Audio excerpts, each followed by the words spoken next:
ਇਕ ਓੰਕਾਰ ਸਤਨਾਮ ਕਰਤਾ ਪੁਰਖ ਨਿਰਭਉ ਨਿਰਵੈਰ ਅਕਾਲ ਮੂਰਤ ਅਜੂਨੀ ਸੈਭੰ ਗੁਰ ਪ੍ਰਸਾਦ। ਵਾਹਿਗੁਰੂ ਜੀ ਕਾ ਖਾਲਸਾ ਵਾਹਿਗੁਰੂ ਜੀ ਕੀ ਫਤਿਹ। ਕਿਤਾਬ 20ਵੀਂ ਸਦੀ ਦੀ ਸਿੱਖ ਰਾਜਨੀਤੀ, ਇੱਕ ਗੁਲਾਮੀ ਤੋਂ ਦੂਜੀ ਗੁਲਾਮੀ ਤੱਕ। ਲੇਖਕ ਸਰਦਾਰ ਅਜਮੇਰ ਸਿੰਘ ਜੀ।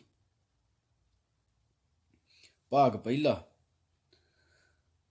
ਬਰਤਾਨਵੀ ਗੁਲਾਮੀ ਅਤੇ ਸਿੱਖ ਮਸਲੇ 1849 ਤੋਂ 1947।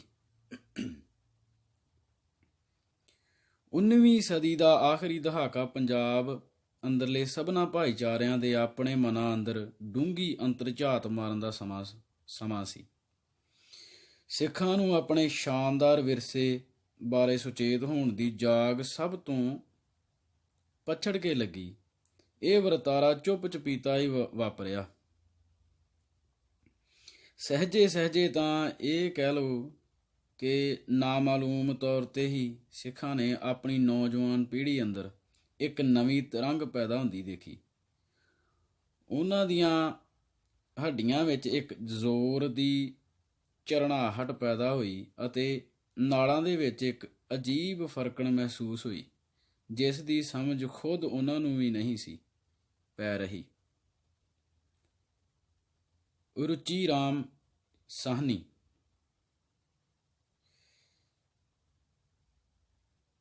ਹਮ ਹਿੰਦੂ ਨਹੀਂ।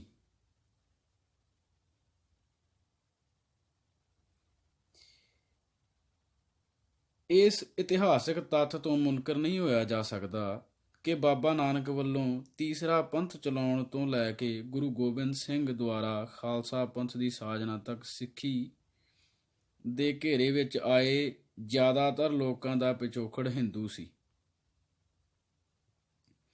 ਸਿੱਖ ਪੰਥ ਅੰਦਰ ਸ਼ਾਮਲ ਹੋਏ ਇਹ ਤੱਤ ਆਪਣੇ ਵਿਸ਼ਵਾਸਾਂ, ਸੰਸਕਾਰਾਂ, ਰਹੁ ਰੀਤਾਂ ਤੇ ਰਸਮਾਂ ਰਿਵਾਜਾਂ ਪੱਖੋਂ ਹਿੰਦੂ ਸਮਾਜ ਨਾਲ ਚੀੜੇ ਰੂਪ ਵਿੱਚ ਜੁੜੇ ਹੋਏ ਸਨ।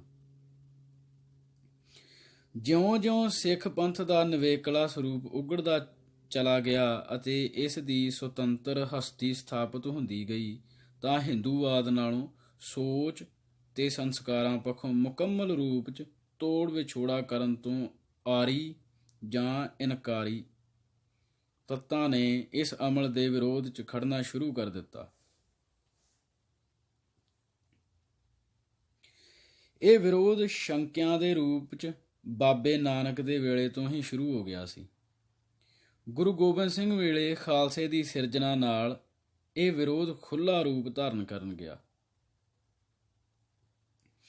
ਪੁਰਾਤਨ ਸਿੱਖ ਇਤਿਹਾਸ ਦੇ ਪਰੰਪਰਾ ਸੰਬੰਧੀ ਪ੍ਰਸਿੱਧ ਲਿਖਤਾਂ ਕੋਇਰ ਸਿੰਘ ਦੁਆਰਾ ਰਚਿਤ ਗੁਰਬਿਲਾਸ ਪਾਤਸ਼ਾਹੀ 10ਵੀਂ ਅਤੇ ਸੈਨਾਪਤ ਕ੍ਰਿਤ ਸ਼੍ਰੀ ਗੁਰ ਸ਼ੋਭਾ ਆਦਿ ਚੋਂ ਇਹ ਕਬੂਲਣਯੋਗ ਪ੍ਰਮਾਣ ਮਿਲਦੇ ਹਨ ਕਿ ਸ਼੍ਰੀ ਗੁਰੂ ਗੋਬਿੰਦ ਸਿੰਘ ਵੱਲੋਂ ਖਾਲਸਾ ਪੰਥ ਦੀ ਸਾਜਨਾ ਮੌਕੇ ਸਿੱਖ ਪੰਥ ਅੰਦਰਲੇ ਕਾਫੀ ਤੱਤਾਂ ਨੇ ਆਪਣੇ ਹਿੰਦੂ ਸੰਸਕਾਰਾਂ ਸਦਕਾ ਖਾਲਸਾ ਪੰਥ ਵਿੱਚ ਸ਼ਾਮਲ ਹੋਣ ਤੋਂ ਖੁੱਲ੍ਹਮ ਖੁੱਲ੍ਹਾ ਇਨਕਾਰ ਕਰ ਦਿੱਤਾ ਸੀ।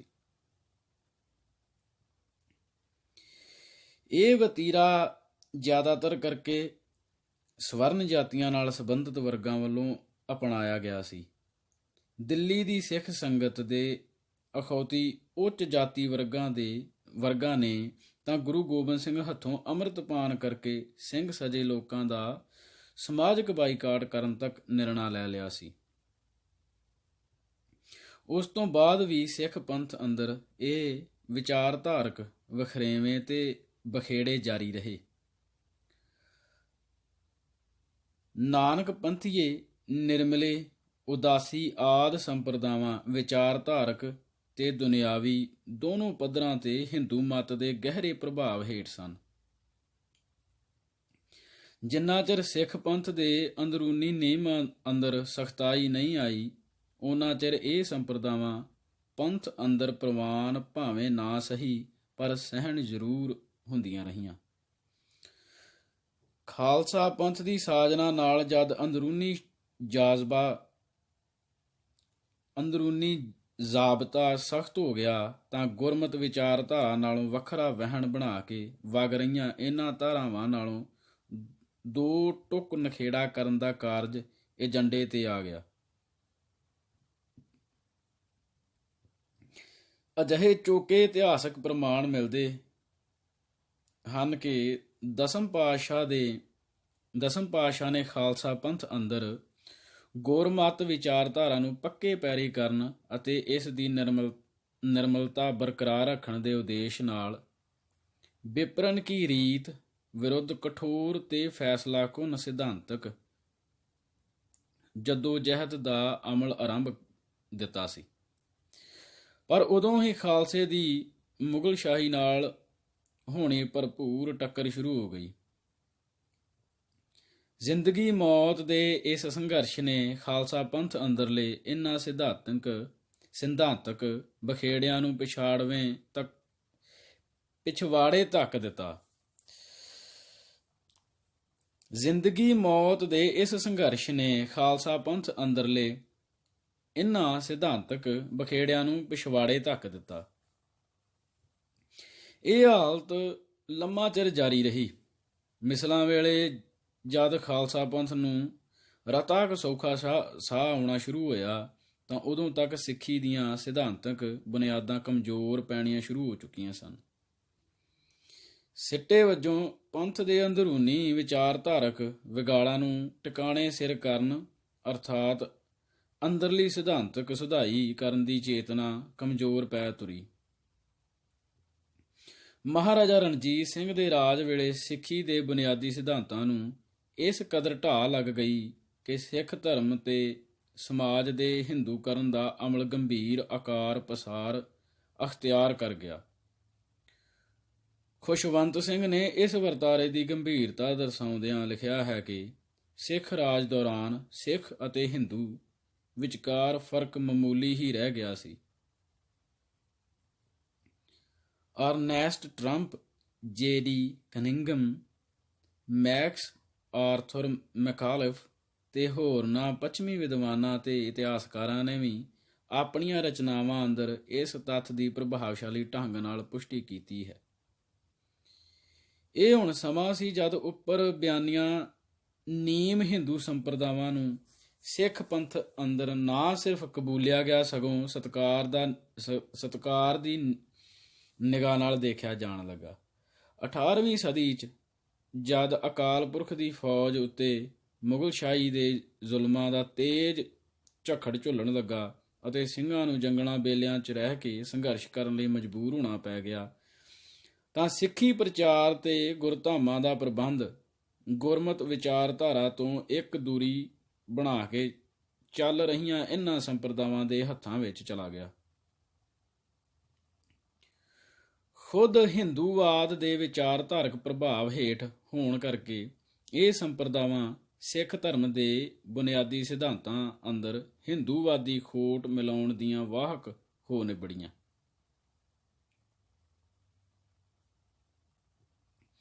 ਸਿੱਟਾ ਇਹ ਹੋਇਆ ਕਿ ਸਿੱਖ ਜੀਵਨ ਤੇ ਚਿੰਤਨ ਅੰਦਰ ਹਿੰਦੂਵਾਦ ਮੁੜ ਘੁਸਪੈਠ ਕਰ ਗਿਆ। ਗੁਰਦੁਆਰਿਆਂ ਅੰਦਰ ਖੁੱਲ੍ਹੇਆਮ ਗੁਰਮਤਿ ਵਿਰੋਧੀ ਅਮਲ ਚੱਲ ਪਏ। ਸਿੱਖ ਇਤਿਹਾਸ ਤੇ ਪਰੰਪਰਾਵਾਂ ਦੇ ਬ੍ਰਾਹਮਣੀਕਰਨ ਦਾ ਸਿਲਸਿਲਾ ਜ਼ੋਰ ਫੜ ਗਿਆ। ਗੁਰੂ ਸਾਹਿਬਾਨ ਦੀਆਂ ਜੀਵਨੀਆਂ ਅਤੇ ਉਹਨਾਂ ਦੇ ਵਿਚਾਰਾਂ ਦੇ ਕਾਰਨਾਮਿਆਂ ਨੂੰ ਹਿੰਦੂਵਾਦੀ ਨਜ਼ਰੀਏ ਤੋਂ ਪੇਸ਼ ਕਰਨ ਦੀ ਗੁਰਮਤਿ ਵਿਰੋਧੀ ਰੀਤ ਪ੍ਰਚਲਿਤ ਹੋ ਗਈ। ਸਿੱਖ ਰਹੁ ਰੀਤਾਂ ਦੇ ਉਲਟ ਹਿੰਦੂ ਰਸਮਾਂ ਨੂੰ ਖੁੱਲ੍ਹੀ ਮਾਨਤਾ ਦੇ ਦਿੱਤੀ ਗਈ। ਹਿੰਦੂਆਂ ਦੀ ਰੀਸੇ ਸਿੱਖਾਂ ਨੇ ਵੀ ਸ਼ਬਦ ਗੁਰੂ ਦੇ ਅਦੁੱਤੀ ਸਿਧਾਂਤ ਦੀ ਅਵੱਗਿਆ ਕਰਦੇ ਹੋਏ ਗੁਰੂ ਗ੍ਰੰਥ ਸਾਹਿਬ ਦੀ ਮੂਰਤੀ ਪੂਜਾ ਦਾ ਅਮਲ ਆਰੰਭ ਦਿੱਤਾ। ਜਾਤ ਪਾਤ, ਬੁੱਤ ਪੂਜਾ, ਅੰਧ ਵਿਸ਼ਵਾਸ ਅਤੇ ਵਹਿਮ ਪ੍ਰਸਤੀ ਵਰਗੀਆਂ ਬ੍ਰਾਹਮਣਵਾਦੀ ਲਾਹਨਤਾਂ ਨੇ ਸਿੱਖ ਸਮਾਜ ਨੂੰ ਮੁੜ ਆਪਣੀ ਗ੍ਰਿਫਤ ਵਿੱਚ ਲੈ ਲਿਆ। ਜੋਤਿਸ਼, ਟੂਣੇ, ਮੰਤਰ, ਨਰਾਤੇ, ਵਰਤ, ਸ਼ਰਾਧ, ਗੁੱਗੇ, ਮੜੀਆਂ ਆਦਿ ਹਿੰਦੂ ਅਮਲ ਫਿਰ ਤੋਂ ਸਿੱਖ ਜੀਵਨ ਦਾ ਆਮ ਅੰਗ ਬਣ ਗਏ। ਪ੍ਰੋਫੈਸਰ ਪ੍ਰੀਤਮ ਸਿੰਘ ਦੀ ਹੇਠ ਲਿਖੀ ਟੂਕ ਸਿੱਖ ਚਿੰਤਨ ਦੇ ਜੀਵਨ ਅਮਲ ਅੰਦਰ ਹਿੰਦੂਵਾਦੀ ਘੁਸਪੈਠ ਦੀ ਢੁਕਵੀਂ ਤਸਵੀਰ ਮੁਹੱਈਆ ਕਰਦੀ ਹੈ। ਘੋਰ ਸੰਕਟ ਵੇਲੇ ਜਿਹੜੇ ਮੀਣੇ ਧੀਰ ਮੱਲੀਏ, ਰਾਮ ਰਈਏ ਤੇ ਉਦਾਸੀ ਜਾਂ ਬੇਦੀ ਤੇ ਸੋਢੀ ਧਰਮਸ਼ਾਲੀਏ ਕ੍ਰਾਂਤੀਕਾਰੀ ਸਿੱਖਾਂ ਵਾਂਗ ਘਰੋਂ ਬੇਘਰ ਨਹੀਂ ਸਨ ਹੋਏ। ਉਹਨਾਂ ਨੇ ਆਪਣਾ ਬਚਾਓ ਗੁਰਮਤ ਦੇ ਉਦਾਸ ਤੇ ਵੈਰਾਗੀ ਰੰਗ ਵਿੱਚ ਉਜਾਗਰ ਕਰਨ, ਇਸ ਦੀ ਵੇਦਾਂਤ ਅਨੁਕੂਲ ਵਿਆਖਿਆ ਕਰਨ ਤੇ ਇਸ ਨੂੰ ਵੇਦ ਤੋਂ ਗੀਤਾ ਤੱਕ ਦੇ ਅਨੁਸਾਰ ਹੀ ਦੱਸਣ ਵਿੱਚ ਸਮਝਿਆ। ਜਿਸ ਵਿਆਪਕ ਦੇਸੀ ਸੰਸਕ੍ਰਿਤੀ ਦੇ ਅੰਦਰ ਰਹਿੰਦਿਆਂ ਗੁਰੂ ਸਾਹਿਬਾਨ ਨੇ ਆਪਣੇ ਨਵੇਂ ਧਾਰਮਿਕ ਸਮਾਜਿਕ ਤਜਰਬੇ ਨੂੰ ਸਿਰੇ ਚਾੜਨ ਦਾ ਸੰਕਲਪ ਕੀਤਾ ਸੀ, ਉਹ ਸੰਸਕ੍ਰਿਤੀ ਕੌੜੀ ਵੇਲ ਵਾਂਗ ਨਵੇਂ ਧਰਮ ਦੇ ਉੱਤੇ ਫੈਲਣ ਲੱਗ ਪਈ ਸੀ। ਦੋਹਾਂ ਪ੍ਰਭਾਵਾਂ ਦਾ ਰਲਵਾਂ ਨਤੀਜਾ ਇਹ ਹੋਇਆ ਕਿ ਮੁਗਲ ਸਰਦਾਰੀਆ ਦੇ ਨਮੂਨੇ ਉੱਤੇ ਸਿੱਖ ਸਰਦਾਰੀਆਂ ਖਾਨਦਾਨੀ ਬਣ ਗਈਆਂ। ਊਚ ਨੀਚ ਤੇ ਜਾਤ ਪਾਤ ਦਾ ਵਰਤਾਰਾ ਆਮ ਹੋ ਗਿਆ। ਸਮਾਧੀਆਂ ਦੀ ਮਾਨਤਾ ਹੋਣ ਲੱਗੀ। ਹਰ ਦੁਆਰ ਨੂੰ ਮੋਖ ਦੁਆਰ ਸਮਝਿਆ ਜਾਣ ਲੱਗਾ। ਸ੍ਰੀ ਗੁਰੂ ਗ੍ਰੰਥ ਤੇ ਉਸ ਨਾਲ ਸੰਬੰਧਿਤ ਵਿਸ਼ਿਆਂ ਦੇ ਅਧਿਐਨ ਦੀ ਥਾਂ ਜਾਂ ਇਸ ਦੇ ਨਾਲ ਗੀਤਾ, ਹਨੂਮਾਨ ਨਾਟਕ ਤੇ ਇਕਾਦਸ਼ੀ, ਮਹਾਤਮ ਆਦਿ ਦਾ ਅਧਿਐਨ ਹੋਣ ਲੱਗ ਪਿਆ। ਗੁਰੂ ਗ੍ਰੰਥ ਸਾਹਿਬ ਦੀਆਂ ਲਿਖਤੀ ਬੀੜਾਂ ਦੇ ਮੁੱਢਲੇ ਤੇ ਅੰਤਲੇ ਪੰਨਿਆਂ ਉੱਤੇ ਸਵਾਸਤਿਕ ਦਾ ਚਿੰਨ੍ਹ ਆ ਟਿਕਿਆ ਅਤੇ ਘਰਾਂ ਤੇ ਮੰਦਰਾਂ ਦੀਆਂ ਕੰਧਾਂ ਤੇ ਪੋਥੀਆਂ ਦੇ ਪੰਨਿਆਂ ਉੱਤੇ ਦੇਵੀ ਦੇਵਤਿਆਂ ਦੇ ਚਿੱਤਰ ਆਮ ਹੋ ਗਏ। ਹਾਲਤ ਇੱਥੋਂ ਤੱਕ ਜਾ ਪਹੁੰਚੀ ਕਿ ਦੇਵੀ ਦੇਵਤਿਆਂ ਦੀਆਂ ਮੂਰਤੀਆਂ ਹਰਮੰਦਰ ਦੀ ਜੂਹ ਵਿੱਚ ਆ ਵੜੀਆਂ ਅਤੇ ਅਕਾਲ ਤਖਤ ਦੀਆਂ ਕੰਧਾਂ ਉੱਤੇ ਸ਼੍ਰੀ ਰਾਮ ਤੇ ਸ਼੍ਰੀ ਕ੍ਰਿਸ਼ਨ ਜੀ ਦੀ ਲੀਲਾ ਚਿਤਰੀ ਗਈ, ਜੋ ਨੀਲਾ ਤਾਰਾ ਸਾਕੇ ਤੱਕ ਜਿਉਂ ਦੀ ਤਿਉਂ ਮੌਜੂਦ ਸੀ। ਜੋ ਸਿੱਖ ਸਰੂਪ ਕਦੀ ਸਿੱਖੀ ਦੀ ਵੱਖਰਤਾ ਦਾ ਸੂਚਕ, ਉਸ ਦੀ ਪਛਾਣ ਦਾ ਚਿੰਨ੍ਹ ਤੇ ਉਸ ਦੇ ਆਪੇ ਦੇ ਪ੍ਰਗਟਾਵੇ ਦਾ ਸਾਧਨ ਹੁੰਦਾ ਸੀ, ਉਹ ਇੱਕ ਰਸਮ ਬਣ ਕੇ ਰਹਿ ਗਿਆ। ਸਨਾਤਨ ਮਰਿਆਦਾ ਤੇ ਸਿੱਖ ਮਰਿਆਦਾ ਵਿੱਚ ਕੋਈ ਭੇਦ ਨਾ ਰਿਹਾ ਤੇ ਪੰਜਾਬ ਦੇ ਸਨਾਤਨਵਾਦ ਨੇ ਗੁਰੂ ਸਾਹਿਬਾਨ ਨੂੰ ਹੋਰਨਾਂ ਦੇਵੀ ਦੇਵਤਿਆਂ ਵਾਂਗ ਭਾਰਤੀ ਦੇਵਮਾਲਾ ਦੇ ਮਣਕੇ ਬਣਾ ਦਿੱਤਾ। ਇਸ ਤਰ੍ਹਾਂ ਸਹਿਜੇ ਸਹਿਜੇ ਸਿੱਖ ਪੰਥ ਆਪਣੀ ਅੱਡਰੀ ਪਛਾਣ ਦੇ ਤੇ ਨਿਰਾਲੀ ਠੁੱਕ ਗਵਾ ਕੇ ਮੁੜ ਹਿੰਦੂਵਾਦ ਦੀ ਜਿੱਲਣ ਵਿੱਚ ਜਾ ਫਸਿਆ। 1849 ਵਿੱਚ ਜਦ ਅੰਗਰੇਜ਼ ਪੰਜਾਬ ਉੱਤੇ ਕਾਬਜ ਹੋਏ ਤਾਂ ਉਦੋਂ ਤੱਕ ਸਿੱਖੀ ਅਤੇ ਸਿੱਖਾਂ ਦਾ ਇਸ ਕਦਰ ਹਿੰਦੂਕਰਨ ਹੋ ਚੁੱਕਾ ਸੀ ਕਿ ਮੈਕਾਲਫ ਦੇ ਸ਼ਬਦਾਂ 'ਚ ਸਿੱਖਾਂ ਤੇ ਹਿੰਦੂਆਂ ਵਿਚਕਾਰ ਨਖੇੜਾ ਕਰਨਾ ਮੁਸ਼ਕਲ ਹੋ ਗਿਆ ਸੀ। ਸਿੱਖ ਸਮਾਜ ਅੰਦਰ ਪ੍ਰਚਲਿਤ ਸਮਾਜਿਕ ਤੇ ਧਾਰਮਿਕ ਅਮਲਾਂ ਦੀ ਆਲੋਚਨਾ ਭਰੂਣ ਰੂਪ ਵਿੱਚ ਮਹਾਰਾਜਾ ਰਣਜੀਤ ਸਿੰਘ ਦੇ ਰਾਜਕਾਲ ਦੌਰਾਨ ਹੀ ਆਰੰਭ ਹੋ ਗਈ ਸੀ। ਸਿੱਖ ਸਮਾਜ ਅੰਦਰ ਸੁਧਾਰਾਂ ਦੀ ਲੋੜ ਦਾ ਅਹਿਸਾਸ ਚਿਰੋਕਣਾ ਪੈਦਾ ਹੋ ਚੁੱਕਾ ਸੀ। ਅੰਗਰੇਜ਼ਾਂ ਦੀ ਆਮਦ ਨਾਲ ਈਸਾਈ ਮਤ ਅਤੇ ਪੱਛਮੀ ਸੱਭਿਆਚਾਰ ਦੇ ਵੱਧਦੇ ਹੋਏ ਪ੍ਰਭਾਵ ਨੇ ਇਹ ਅਹਿਸਾਸ ਨੂੰ ਹੋਰ ਸ਼ਿੱਦਤ ਮੁਹੱਈਆ ਕਰ ਦਿੱਤੀ। ਇਸ ਚੋਂ ਸਿੱਖ ਸਮਾਜ ਅੰਦਰ ਨਿਰੰਕਾਰੀ ਮਤ ਬਾਬਾ ਦਿਆਲ ਜੀ 1783 ਤੋਂ 1854 ਅਤੇ ਨਾਮਧਾਰੀ ਲਹਿਰ ਭਾਈ ਬਾਲਕ ਸਿੰਘ 1799 ਤੋਂ 1862 ਤੱਕ ਵਰਗੇ ਸੁਧਾਰਵਾਦੀ ਰੁਝਾਨਾਂ ਦੀ ਸ਼ੁਰੂਆਤ ਹੋਈ।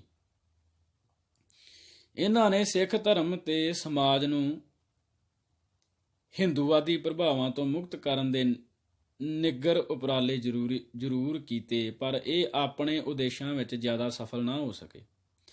ਇਹਨਾਂ ਦਾ ਪ੍ਰਭਾਵ ਖੇਤਰ ਸ਼ਹਿਰੀ ਸਿੱਖ ਵਰਗ ਦੇ ਛੋਟੇ ਹਿੱਸਿਆਂ ਤੱਕ ਹੀ ਸੀਮਿਤ ਰਿਹਾ। ਅੰਤ ਨੂੰ ਇਹ ਸੁਧਾਰਕ ਲਹਿਰਾਂ ਵੀ ਖੁਦ ਸਿੱਖੀ ਮਾਰਗ ਤੋਂ ਭਟਕ ਗਈਆਂ ਅਤੇ ਆਪੋ ਆਪਣੀ ਗੁਰੂ ਪਰੰਪਰਾ ਤੇ ਰਹੁ ਰੀਤਾਂ ਦੇ ਜੰਜਾਲ ਵਿੱਚ ਫਸ ਕੇ ਰਹਿ ਗਈਆਂ। ਸਿੱਖ ਰਾਜ ਦੇ ਖਾਤਮੇ ਨਾਲ ਸਿੱਖ ਭਾਈਚਾਰੇ ਨੂੰ ਕਈ ਦੁਸ਼ਵਾਰੀਆਂ ਦਾ ਸਾਹਮਣਾ ਕਰਨਾ ਪੈ ਗਿਆ। ਖਾਲਸਾ ਰਾਜ ਮੌਕੇ ਦੁਨਿਆਵੀ ਫਾਇਦਿਆਂ ਨੂੰ ਮੁੱਖ ਰੱਖ ਕੇ ਸਿੱਖ ਸਭਾ 'ਚ ਸ਼ਾਮਲ ਹੋਏ ਹਿੰਦੂ ਤੱਤ, ਜੋ ਜ਼ਿਆਦਾ ਕਰਕੇ ਅਖੌਤੀ ਉੱਚ ਜਾਤਾਂ ਤੋਂ ਸਨ, ਮੁੱਖ ਤੌਰ 'ਤੇ ਖੱਤਰੀ, ਅਰੋੜੇ ਆਦਿ ਵੱਡੀ ਪੱਧਰ 'ਤੇ ਵਾਪਸ ਹਿੰਦੂ ਧਾਰਾ ਵੱਲ ਪਰਤਣ ਲੱਗੇ। 1855 ਦੀ ਪਹਿਲੀ ਮਰਦਮਸ਼ੁਮਾਰੀ ਮੌਕੇ ਸਿੱਖਾਂ ਦਾ ਗੜ੍ਹ ਮੰਨੇ ਜਾਂਦੇ ਕੇਂਦਰੀ ਪੰਜਾਬ ਦੇ 5 ਜ਼ਿਲ੍ਹਿਆਂ ਅੰਮ੍ਰਿਤਸਰ, ਗੁਰਦਾਸਪੁਰ, ਲਾਹੌਰ, ਸਿਆਲਕੋਟ ਤੇ ਗੁਜਰਾਂਵਾਲਾ ਦੀ ਕੁੱਲ 35 ਲੱਖ ਵਸੋਂ ਵਿੱਚ ਸਿੱਖਾਂ ਦੀ ਗਿਣਤੀ ਸਿਰਫ 1,80,000 ਦੇ ਕਰੀਬ ਹੀ ਸੀ। ਉਦੋਂ ਸਿੱਖ ਵਰਗ ਵਿੱਚ ਸਿਰਫ ਕੇਸਧਾਰੀ ਸਿੱਖਾਂ ਨੂੰ ਹੀ ਗਿਣਿਆ ਗਿਆ ਸੀ। ਸਪਸ਼ਟ ਹੈ ਕਿ ਸਿੱਖਾਂ, ਖਾਸ ਕਰਕੇ ਕੇਸਧਾਰੀ ਸਿੱਖਾਂ ਦੀ ਨਫ਼ਰੀ ਵਿੱਚ ਵੱਡੀ ਗਿਰਾਵਟ ਆ ਗਈ ਸੀ। ਪਰ ਇਸ ਨਾਲੋਂ ਵੱਧ ਅੰਗਰੇਜ਼ਾਂ ਹੱਥੋਂ ਹੋਈ ਹਾਰ ਦੇ ਮਨੋਵਿਗਿਆਨਕ ਅਸਰ ਜ਼ਿਆਦਾ ਮਾਰੂ ਸਨ। ਹਾਰ ਕਾਰਨ ਸਿੱਖ ਕੌਮ ਅੰਦਰ ਵਿਆਪਕ ਪੱਧਰ ਤੇ ਬੇਦਿਲੀ ਤੇ ਨਿਰਾਸ਼ਤਾ ਫੈਲ ਗਈ ਸੀ। ਸਿੱਖ ਪੰਥ ਨੂੰ ਜੀਵਨ ਅੰਦਰ ਪਹਿਲੀ ਵਾਰ ਯਤੀਮਾਂ ਵਰਗੀ ਹਾਲਤ ਤੇ ਮਨੋ ਅਵਸਥਾ ਦਾ ਸਾਹਮਣਾ ਕਰਨਾ ਪਿਆ। ਆਗੂ ਰਹਿਤ ਹੋਈ ਕੌਮ ਨੂੰ ਇਸ ਸੰਕਟ ਵਿੱਚੋਂ ਬਾਹਰ ਕੱਢਣ ਵਾਲਾ ਕੋਈ ਰਹਿਬਰ ਦਿਖਦਾ ਸੀ ਨਹੀਂ, ਅਤੇ ਨਾ ਕੋਈ ਰਾਹ ਤੇ ਦਿਸ਼ਾ ਨਜ਼ਰ ਆਉਂਦੀ ਸੀ। ਇੱਕ ਪਾਸੇ ਹਕੂਮਤੀ ਕਹਿਰ ਵਰਸ ਰਿਹਾ ਸੀ। ਬਰਤਾਨਵੀ ਰਾਜ ਦੇ ਪਹਿਲੇ ਵਰ੍ਹੇ ਦੌਰਾਨ ਕੋਈ 8,000 ਸਿੱਖਾਂ ਨੂੰ ਬੰਦੀ ਬਣਾਇਆ ਗਿਆ, ਅਤੇ ਦੂਜੇ ਪਾਸੇ ਸਿਧਾਂਤਕ ਗੰਧਲਚੋਂਦ ਤੇ ਦਿਸ਼ਾਹੀਣਤਾ ਦੀ ਗਹਿਰੀ ਧੁੰਦ ਪਸਰੀ ਹੋਈ ਸੀ। ਈਸਾਈ ਪ੍ਰਚਾਰਕ ਸਰਗਰਮੀਆਂ ਵਿੱਚ ਆਈ ਤੇਜ਼ੀ ਨੇ ਹਾਰ ਦੀ ਮਧੋਲੀ ਸਿੱਖ ਕੌਮ ਨੂੰ ਨਵਾਂ ਧੁੜਕੂ ਲਾ ਦਿੱਤਾ। ਈਸਾਈ ਮਤ ਗ੍ਰਹਿਣ ਕਰਨ ਵਾਲੇ ਸਿੱਖਾਂ ਦੀ ਗਿਣਤੀ ਭਾਵੇਂ ਜ਼ਿਆਦਾ ਨਹੀਂ ਸੀ, ਪਰ ਸਿੱਖ ਮਨ ਉੱਤੇ ਇਸ ਦਾ ਘਾਉ ਬਹੁਤ ਗਹਿਰਾ ਲੱਗਾ। ਕਾਰਨ ਇਹ ਕਿ ਧਰਮ ਬਦਲੀ ਕਰਨ ਵਾਲੇ ਕੋਈ ਸਾਧਾਰਨ ਸਿੱਖ ਨਹੀਂ ਸਨ, ਸਗੋਂ ਬਹੁਤ ਹੀ ਬਾਰਸੂਖ ਤੇ ਖਾਨਦਾਨੀ ਲੋਕ ਸਨ। ਮਹਾਰਾਜਾ ਦਲੀਪ ਸਿੰਘ ਅਤੇ ਕਪੂਰਥਲਾ ਰਾਜ ਘਰਾਣੇ ਦੇ ਕੰਵਰ ਹਰਨਾਮ ਸਿੰਘ ਵੱਲੋਂ ਈਸਾਈ ਧਰਮ ਗ੍ਰਹਿਣ ਕਰ ਲੈਣ ਦੀਆਂ ਇੱਕਾ ਦੁੱਕਾ ਘਟਨਾਵਾਂ ਨੇ ਸਿੱਖ ਜਗਤ ਨੂੰ ਝੰਜੋੜ ਕੇ ਰੱਖ ਦਿੱਤਾ। ਇਸ ਨਾਲ ਸਿੱਖੀ ਦੇ ਵਕਾਰ ਤੇ ਪਰੰਪਰਾ ਨੂੰ ਜੋ ਗਹਿਰੀ ਠੇਸ ਪਹੁੰਚੀ, ਉਹ ਸਿੱਖ ਮਨ ਹੀ ਜਾਣਦਾ ਸੀ। ਅੰਗਰੇਜ਼ਾਂ ਨੂੰ ਹੁਕਮਰਾਨਾਂ ਵਜੋਂ ਸਿੱਖ ਮਾਨਸਿਕਤਾ ਦੀ ਡੂੰਘੀ ਸਮਝ ਸੀ। ਐਂਗਲੋ ਸਿੱਖ ਜੰਗਾਂ ਦੇ ਅਮਲ 'ਚੋਂ ਉਹਨਾਂ ਸਿੱਖ ਕੌਮ ਦੇ ਜੁਝਾਰੂ ਖਾਸੇ ਨੂੰ ਖੂਬ ਚੰਗੀ ਤਰ੍ਹਾਂ ਪਛਾਣ ਲਿਆ ਹੋਇਆ ਸੀ। ਆਪਣੇ ਬਸਤੀਆਨਾ ਰਾਜ ਦੀ ਮਜ਼ਬੂਤੀ ਲਈ ਸਿੱਖਾਂ ਵਰਗੀ ਜਾਂਬਾਜ਼ ਕੌਮ ਦੀ ਸਦਭਾਵਨਾ, ਹਮਾਇਤ ਤੇ ਵਫਾਦਾਰੀ ਜਿੱਤਣੀ ਨਿਹਾਇਤ ਜ਼ਰੂਰੀ ਸੀ। ਬੁੱਧੀਮਾਨ ਤੇ ਸ਼ਾਤਰ ਹੁਕਮਰਾਨ ਹੋਣ ਦੇ ਨਾਤੇ ਉਹਨਾਂ ਇੰਝ ਹੀ ਕੀਤਾ। ਉਹਨਾਂ ਸਿੱਖ ਕੌਮ ਨੂੰ ਸਹਿੰਦਾ ਆਦਰ ਸਤਿਕਾਰ ਦੇ ਕੇ ਉਸ ਪ੍ਰਤੀ ਆਪਣੇ ਖਾਸੋ ਖਾਸ ਸਲੂਕ ਦਾ ਪ੍ਰਗਟਾਵਾ ਕੀਤਾ। ਸਿੱਖ ਫੌਜਾਂ ਦੀ ਬਹਾਦਰੀ ਤੇ ਸੂਰਮਗਤੀ ਨੇ ਕੁਝ ਅੰਗਰੇਜ਼ ਫੌਜੀ ਅਫਸਰਾਂ ਤੇ ਅਧਿਕਾਰੀਆਂ ਨੂੰ ਇਸ ਕਦਰ ਕੀਲ ਲਿਆ ਸੀ ਕਿ ਉਹ ਸਿੱਖ ਕੌਮ ਦੇ ਹਿਤੈਸ਼ੀ ਹੋ ਗੁਜ਼ਰੇ। ਇਹਨਾਂ 'ਚੋਂ J.D. ਕਨਿੰਗਮ ਤੇ ਹੈਨਰੀ ਲਾਰੈਂਸ ਦੇ ਨਾਂ ਖਾਸ ਤੌਰ ਤੇ ਜ਼ਿਕਰਯੋਗ ਹਨ। ਪੰਜਾਬ ਨੂੰ ਬਰਤਾਨਵੀ ਰਾਜ ਵਿੱਚ ਸ਼ਾਮਲ ਕਰ ਲੈਣ ਤੋਂ ਬਾਅਦ ਜਦ ਜੌਨ ਲਾਰੈਂਸ ਨੂੰ ਪੰਜਾਬ ਦਾ ਚੀਫ ਕਮਿਸ਼ਨਰ ਨਾਮਜ਼ਦ ਕੀਤਾ ਗਿਆ, ਤਾਂ ਉਸ ਨੇ ਵੀ ਨਰਮ ਪਹੁੰਚ ਅਪਣਾ ਕੇ ਸਿੱਖ ਪੰਥ ਦੇ ਵੱਡੇ ਹਿੱਸਿਆਂ ਦੀ ਹਮਾਇਤ ਤੇ ਵਫਾਦਾਰੀ ਵਸੂਲ ਕਰਨ ਵਿੱਚ ਚੋਖੀ ਸਫਲਤਾ ਹਾਸਲ ਕੀਤੀ। 1857 ਦੇ ਗਦਰ ਦੌਰਾਨ ਸਿੱਖ ਭਾਈਚਾਰੇ ਨੇ ਪੂਰਬੀਆਂ ਤੇ ਮਰਹੱਟਿਆਂ ਦਾ ਸਾਥ ਦੇਣ ਤੋਂ ਇਸ ਬਿਨਾਂ ਤੇ ਇਨਕਾਰ ਕਰ ਦਿੱਤਾ ਸੀ ਕਿ ਅਜੇ 8 ਸਾਲ ਪਹਿਲਾਂ ਇਹੀ ਪੂਰਬੀ ਐਂਗਲੋ ਸਿੱਖ ਜੰਗਾਂ ਅੰਦਰ ਸਿੱਖਾਂ ਦੀ ਦੁਸ਼ਮਣ ਧਿਰ ਨਾਲ ਰਲ ਕੇ ਉਹਨਾਂ ਦੇ ਖਿਲਾਫ ਲੜੇ ਸਨ। ਇਸ ਤੋਂ ਇਲਾਵਾ ਅੰਗਰੇਜ਼ ਹਾਕਮਾਂ ਦੀ ਪਲੋਸਵੀ ਨੀਤੀ ਨੇ ਵੀ ਸਿੱਖਾਂ ਉੱਤੇ ਆਪਣਾ ਪ੍ਰਭਾਵ ਦਿਖਾਉਣਾ ਸ਼ੁਰੂ ਕਰ ਦਿੱਤਾ ਸੀ। 1857 ਦੌਰਾਨ ਸਿੱਖਾਂ ਦੇ ਵਤੀਰੇ ਨੇ ਅੰਗਰੇਜ਼ਾਂ ਅੰਦਰ ਕਾਫੀ ਭਰੋਸਾ ਪੈਦਾ ਕਰ ਦਿੱਤਾ ਅਤੇ ਉਹਨਾਂ ਨੇ ਸਿੱਖਾਂ ਲਈ ਤਰਜੀਹੀ ਆਧਾਰ ਤੇ ਫੌਜੀ ਭਰਤੀ ਦੇ ਦਰ ਖੋਲ੍ਹ ਦਿੱਤੇ। ਨਾਲ ਹੀ ਖੇਤੀ ਪੈਦਾਵਾਰ ਦੀ ਲੋੜ ਪੂਰੀ ਕਰਨ ਲਈ ਪੰਜਾਬ ਅੰਦਰ ਨਹਿਰੀ ਸਿੰਜਾਈ ਦੇ ਵਿਕਾਸ ਪ੍ਰੋਜੈਕਟਾਂ ਨੂੰ ਉਚੇਚੀ ਮਹੱਤਤਾ ਦਿੱਤੀ ਗਈ। ਸਿੱਟੇ ਵਜੋਂ ਇਹਨਾਂ ਦੋਨੋਂ ਖੇਤਰਾਂ ਵਿੱਚ ਸਿੱਖਾਂ ਦਾ ਯੋਗਦਾਨ ਅੰਗਰੇਜ਼ ਰਾਜ ਲਈ ਵਰਦਾਨ ਸਾਬਤ ਹੋਇਆ। ਇਸ ਖਾਸੋ ਖਾਸ ਸਲੂਕ ਦਾ ਸਿੱਖ ਕੌਮ ਤੇ ਡਾਢਾ ਅਸਰ ਹੋਇਆ। ਸਿੱਖਾਂ ਨੂੰ ਇੱਕ ਬਹਾਦਰ ਤੇ ਜਾਂਬਾਜ਼ ਕੌਮ ਵਜੋਂ ਮਿਲੀ ਮਾਨਤਾ ਉਹਨਾਂ ਲਈ ਨਾ ਸਿਰਫ ਆਰਥਿਕ ਪੱਖ ਫੌਜੀ ਨੌਕਰੀਆਂ ਤੋਂ ਵਰਦਾਨ ਸਾਬਤ ਹੋਈ, ਸਗੋਂ ਇਸ ਨਾਲ ਉਹਨਾਂ ਅੰਦਰ ਸਨਮਾਨ ਦੀ ਭਾਵਨਾ ਵੀ ਬਹਾਲ ਹੋਈ। ਹਾਰ ਤੋਂ ਬਾਅਦ ਸਿੱਖ ਕੌਮ ਜਿਸ ਕਦਰ ਬੇਪੱਤ ਹੋਈ ਮਹਿਸੂਸ ਕਰਦੀ ਸੀ, ਉਸ ਦੇ ਮੁਕਾਬਲੇ ਹੁਣ ਉਹ ਆਪਣੇ ਆਪ ਨੂੰ ਇੱਕ ਸਤਿਕਾਰੀ ਕੌਮ ਵਜੋਂ ਦੇਖਣ ਲੱਗੀ। ਉਸ ਅੰਦਰ ਸੁਰੱਖਿਆ ਦੀ ਭਾਵਨਾ ਤੇ ਸਵੈ ਵਿਸ਼ਵਾਸ ਪੈਦਾ ਹੋਇਆ। ਪਰ ਨਾਲ ਹੀ ਅੰਗਰੇਜ਼ ਹਾਕਮਾਂ ਦੀ ਇਸ ਪਲੋਸਵੀਂ ਛੋਹ ਨੇ ਸਿੱਖਾਂ ਦੇ ਨਿਆਮਤਾਂ ਭੋਗਣ ਵਾਲੇ ਕੁਝ ਰਈਸ ਵਰਗਾਂ ਅੰਦਰ ਪਿੱਠੂ-ਪੁਣੇ ਦੀ ਸੋਚ ਤੇ ਪ੍ਰਵਿਰਤੀ ਨੂੰ ਵੀ ਬਲ ਬਖਸ਼ਿਆ। ਫੌਜੀ ਖੇਤਰ 'ਚ ਕਮਾਏ ਮਾਣ ਤੇ ਵਡਿਆਈ ਨੇ ਕੁਝ ਹਿੱਸਿਆਂ ਅੰਦਰ ਮਾਂਗਵੀਂ ਧਾੜ ਵਾਲੀ ਬਿਰਤੀ ਪੈਦਾ ਕਰ ਦਿੱਤੀ।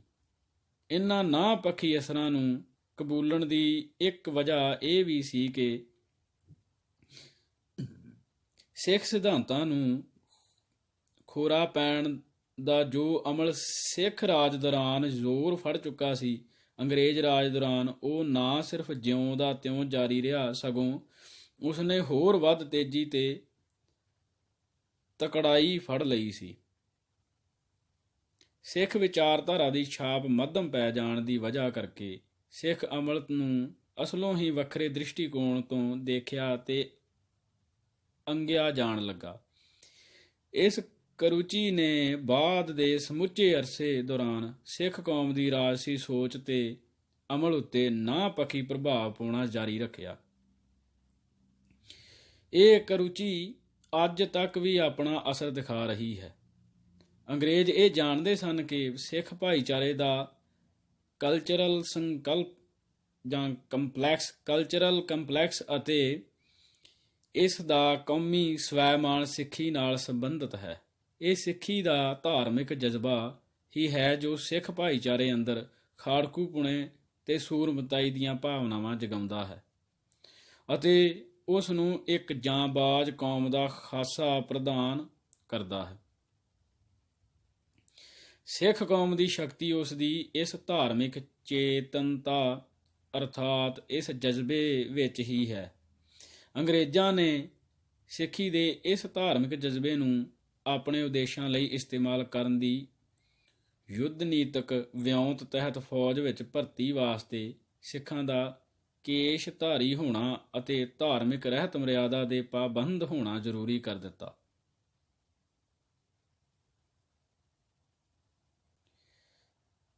ਇਸ ਨਾਲ ਸਹਿਜੇ ਸਿੱਖਾਂ ਅੰਦਰ ਕੇਸ਼ਾਧਾਰੀ ਹੋਣ ਦਾ ਰੁਝਾਨ ਫਿਰ ਜ਼ੋਰ ਫੜਨ ਲੱਗਾ। ਫੌਜ ਵਿੱਚ ਨੌਕਰੀ ਦੇ ਮੌਕੇ ਹਥਿਆਉਣ ਦੀ ਲਾਲਸਾ ਨਾਲ ਬਹੁਤ ਸਾਰੇ ਹਿੰਦੂ ਵੀ ਕੇਸਧਾਰੀ ਸਿੱਖ ਬਣਨ ਲੱਗ ਪਏ। ਪਹਿਲੀ ਸੰਸਾਰ ਜੰਗ ਦੌਰਾਨ ਭਾਰਤ ਅੰਦਰ ਇੱਕ ਅੰਗਰੇਜ਼ ਭਰਤੀ ਅਫਸਰ ਨੇ ਆਪਣੀ ਇੱਕ ਰਿਪੋਰਟ 'ਚ ਦੱਸਿਆ ਕਿ ਇਹ ਅਕਸਰ ਰੋਜ਼ ਹੀ ਗੱਲ ਬਣ ਗਈ ਸੀ ਕਿ ਕੋਈ ਰਾਮਚੰਦ ਸਾਡੇ ਦਫ਼ਤਰ 'ਚ ਦਾਖਲ ਹੁੰਦਾ ਸੀ ਤੇ ਰਾਮ ਸਿੰਘ ਸਿੱਖ ਰੰਗਰੂਟ ਬਣ ਕੇ ਬਾਹਰ ਨਿਕਲਦਾ ਸੀ। ਸਿੱਟਾ ਇਹ ਹੋਇਆ ਕਿ ਪਿੱਛੇ ਬਿਆਨੇ 5 ਜ਼ਿਲ੍ਹਿਆਂ ਵਿੱਚ ਸਿੱਖਾਂ ਦੀ ਗਿਣਤੀ 1855 ਵਿੱਚ 1,81,000 ਤੋਂ ਵੱਧ ਕੇ 1868 ਵਿੱਚ 5,11,000 ਤੋਂ ਉੱਪਰ ਜਾ ਪਹੁੰਚੀ। ਇਹ ਵਾਧਾ ਨਿਰਾ ਹਿੰਦੂਆਂ ਚੋਂ ਸਿੱਖ ਬਣਨ ਕਰਕੇ ਹੀ ਨਹੀਂ ਹੋਇਆ। ਇਸ ਵਿੱਚ ਵੱਡਾ ਫੈਕਟਰ ਸਿੱਖਾਂ ਅੰਦਰ ਕੇਸਧਾਰੀ ਬਣਨ ਤੇ ਰੁਝਾਨ ਵਿੱਚ ਆਈ ਤੇਜ਼ੀ ਸੀ। ਉਦੋਂ ਮਰਦਮਸ਼ੁਮਾਰੀ ਮੌਕੇ ਸਿਰਫ ਕੇਸਧਾਰੀ ਸਿੱਖਾਂ ਨੂੰ ਹੀ ਸਿੱਖ ਵਰਗ ਅੰਦਰ ਗਿਣਿਆ ਜਾਂਦਾ ਸੀ। ਪਰੰਤੂ ਸਿੱਖ ਭਾਈਚਾਰੇ ਦੀ ਖੁਸ਼ਨਸੀਬੀ ਦਾ ਇਹ ਭਰਮ ਬਹੁਤਾ ਚਿਰ ਸਥਾਈ ਸਾਬਤ ਨਾ ਹੋਇਆ। ਫੌਜ ਵਿੱਚ ਸਿੱਖ ਥੋੜ੍ਹੀ ਗਿਣਤੀ 'ਚ ਹੀ ਸਮਾ ਸਕੇ। ਫੌਜੀ ਭਰਤੀ ਦੇ ਮਾਮਲੇ 'ਚ ਅੰਗਰੇਜ਼ਾਂ ਦੀ ਨੀਤੀ ਕੁਝ ਖਾਸ ਜਾਤਾਂ, ਕਬੀਲਿਆਂ ਤੇ ਇਲਾਕਿਆਂ ਨੂੰ ਤਰਜੀਹ ਦੇਣ ਦੀ ਸੀ, ਤਾਂ ਜੋ ਸਿੱਖ ਕੌਮ ਦੇ ਮੌਲਿਕ ਗੁਣਾਂ ਨੂੰ ਬਰਕਰਾਰ ਰੱਖਿਆ ਜਾ ਸਕੇ। ਹਿੰਦੂਪੁਣੇ ਦੇ ਵੱਧ ਪ੍ਰਭਾਵ ਹੇਠਲੇ ਵਰਗਾਂ ਤੇ ਇਲਾਕਿਆਂ 'ਚੋਂ ਭਰਤੀ ਤੋਂ ਆਮ ਕਰਕੇ ਪਰਹੇਜ਼ ਕੀਤਾ ਜਾਂਦਾ ਸੀ। ਇਸ ਕਰਕੇ ਕੁਝ ਵਰਗਾਂ ਅੰਦਰ ਸਿੱਖ ਧਰਮ ਤੇ ਇਸ ਦੀਆਂ ਮੌਲਿਕ ਪਰੰਪਰਾਵਾਂ ਨੂੰ ਅਪਣਾਉਣ ਦਾ ਸੱਜਰਾ ਜਾਗਿਆ ਉਤਸ਼ਾਹ ਛੇਤੀ ਹੀ ਕਮਲਾਉਣਾ ਸ਼ੁਰੂ ਹੋ ਗਿਆ। ਅਗਰ ਅੰਗਰੇਜ਼ਾਂ ਦੀ ਆਮਦ ਸਦਕਾ ਅੰਗਰੇਜ਼ੀ ਸੱਭਿਆਚਾਰ ਦੇ ਫੈਲ ਪਸਰ ਰਹੇ ਪ੍ਰਭਾਵ ਦਾ ਵੀ ਸਿੱਖ ਜੀਵਨ ਅਮਲ ਉੱਤੇ ਨਾ ਪੱਖੀ ਪਰਛਾਵਾਂ ਪੈਣ ਲੱਗਾ। ਸਿੱਖਾਂ ਅੰਦਰ ਪਤਿਤ ਪੁਣੇ ਦੀ ਕੁਰੁਚੀ ਨੇ ਜ਼ੋਰ ਫੜ ਲਿਆ। ਇਸ ਸਭ ਕੁਝ ਦੇ ਫਲਸਵਰੂਪ 1881 ਦੀ ਮਰਦਮਸ਼ੁਮਾਰੀ ਮੌਕੇ ਸਿੱਖੀ ਦਾ ਕੇਂਦਰ ਸਮਝੇ ਜਾਂਦੇ 5 ਜ਼ਿਲ੍ਹਿਆਂ ਅੰਦਰ ਸਿੱਖਾਂ ਦੀ ਗਿਣਤੀ ਵਿੱਚ ਤਕਰੀਬਨ 4% ਦੀ ਗਿਰਾਵਟ ਆ ਗਈ,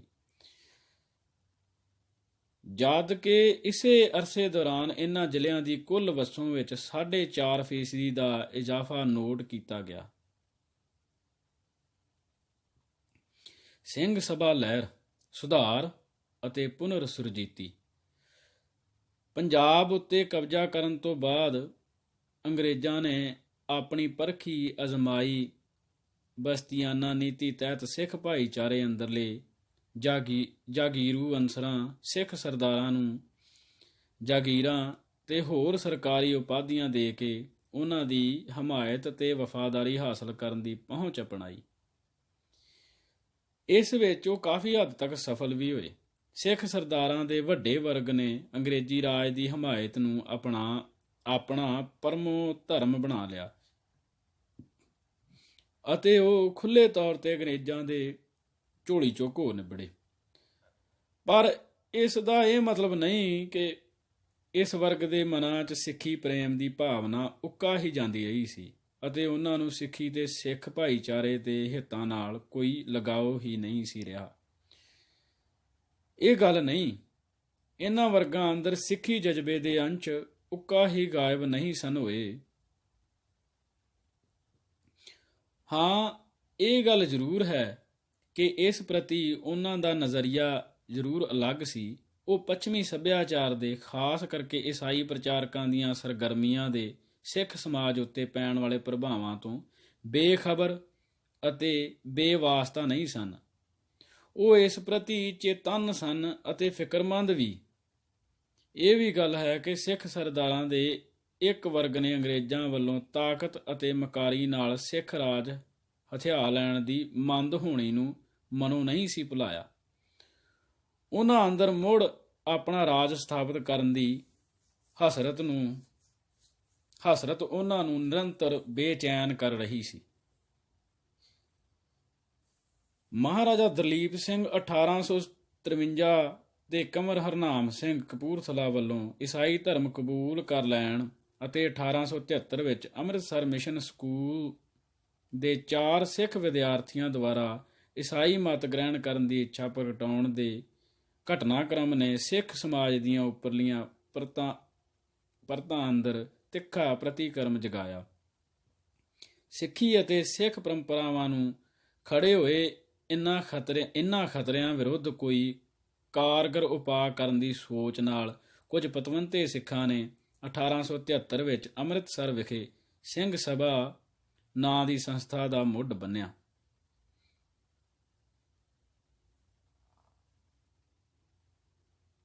ਇਸ ਉਦਮ ਨੂੰ ਸ਼ੁਰੂ ਅਤੇ ਉਤਸ਼ਾਹ ਕਰਨ ਵਿੱਚ